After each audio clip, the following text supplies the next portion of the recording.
एक छोटे से गांव के किनारे एक पुरानी टूटी फूटी हवेली थी। राजवाड़ा हवेली। लोग कहते थे कि वहां आधी रात को रोने की आवाजें आती है। कोई भी उसके पास जाने की हिम्मत नहीं करता था। एक दिन तीन दोस्त आरव, मोहित और नील ने चुनौती के तौर पर उस हवेली में जाने का फैसला किया। जैसे ही वे अंदर पहुंचे, हवेली की भारी लकड़ी का दरवाजा अपने आप धड़ाम से बंद हो गया। किसने बंद किया? मोहित कांपते हुए बोला। अचानक ऊपर की मंजिल से किसी के चलने की आवाज आई, धीरे धीरे, कड़कड़ाती हुई। टॉर्च लेकर ऊपर गए। सीढ़ियों के मोड़ पर उन्हें एक पुरानी फोटो मिली जिसमें तीन बच्चे थे और तस्वीर के पीछे लिखा था, जो अंदर आए वे कभी बाहर नहीं जाते। तीनों डर गए, लेकिन अब तक बहुत देर हो चुकी थी। जैसे ही वे कमरे का दरवाजा खोलते हैं, उनके सामने एक लंबी सफेद साड़ी में औरत खड़ी थी। चेहरा पूरी तरह काला, आंखें लाल जैसे अंगारे। कौन कौन हो तुम? नील घबराकर बोला। औरत की आवाज गूंजी, तुम तीनों मेरी जगह लेने आए हो। अचानक कमरा बंद हो गया। हवेली के बाहर लोगों ने चीखें सुनी। अगली सुबह जब पुलिस पहुंची, हवेली खाली थी, लेकिन दीवार पर एक नई फोटो टंगी थी।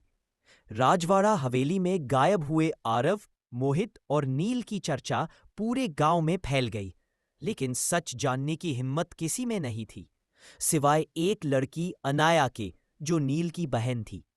नील की आखिरी आवाज उसके फोन पर रिकॉर्ड हो गई थी। टूटी फूटी फुसफुसाहट में बस इतना सुनाई दिया, भाग, मत आना, वो जगह लेती है। अनाया ने सच पता लगाने का फैसला किया। हवेली की वापसी रात के ठीक 12 बजे वो टॉर्च और अपने भाई की फोटो लेकर हवेली पहुंची। जैसे ही उसने कदम अंदर रखा, ठंडी हवा का एक तेज झोंका उसके पास से गुजरा। दीवारें फुसफुसा रही थीं। एक और आ गई। अनाया ने दिल मजबूत किया और भीतर चली गई। सीढ़ियों पर पहुंचते ही उसे बच्चों की हंसी सुनाई देने लगी, पर वो कोई सामान्य हंसी नहीं थी। वो थी खाली, दर्द भरी, भूतिया हंसी। कमरा जहां फोटो बदलती थी, वो उसी कमरे में गई जहां नए बच्चों की फोटो लगी थी।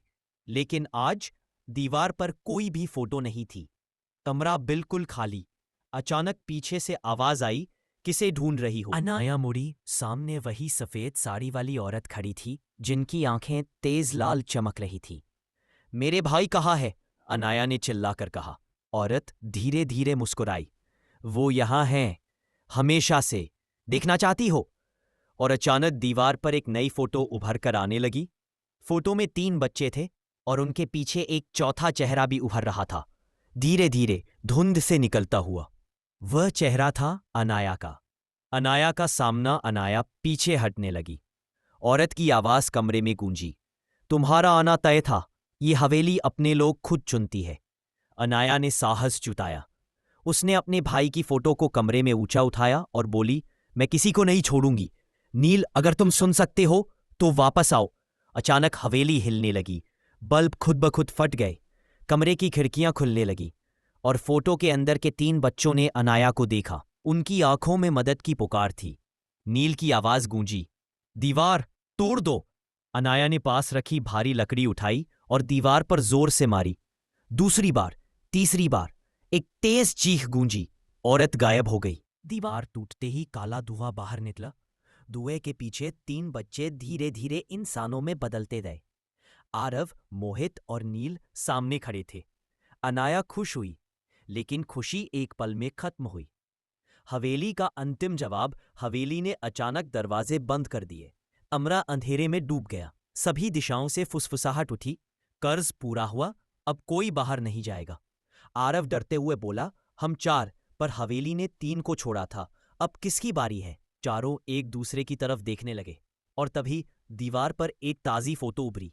फोटो में चार बच्चे थे, लेकिन चौथे बच्चे का चेहरा धीरे धीरे गायब होने लगा था। कौन था? कौन हमेशा के लिए हवेली का हिस्सा बन चुका था? दीवार पर उभरी ताजा फोटो में चार बच्चे दिखाई दे रहे थे, आरव, मोहित, नील और अनाया।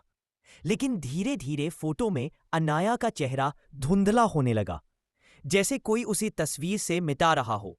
नील चिल्लाया, दीदी भागो यहां से।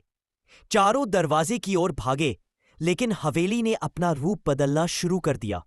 दीवारें हिलने लगीं, गलियारे लंबे होते गए। और पंखों की फड़फड़ाहट जैसी आवाजें हवा में भर गई। अब हवेली खामोश नहीं थी, वह जिंदा थी। उसका हर कोना सांस ले रहा था। अचानक ऊपर की मंजिल से धीमी सी लोरी सुनाई दी, एक टूटी हुई डरावनी लोरी। सो जा बच्चा, वरना ले जाऊंगी। लोरी सुनते ही नील कांप गया। ये वही आवाज है जो फोन रिकॉर्डिंग में आई थी। अनाया को लगा कि कोई उन्हें ऊपर बुला रहा है।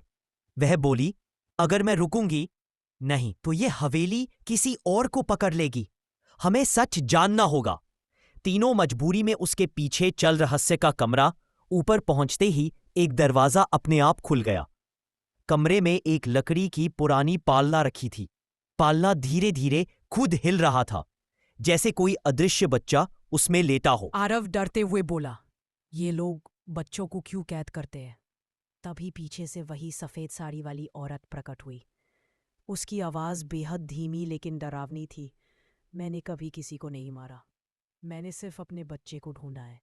कमरा ठंडा हो गया। अनाया बोली, तुम कौन हो? हमें क्यों फंसाया? औरत ने पालने की तरफ इशारा किया। मेरा बच्चा इस हवेली में गायब हो गया था।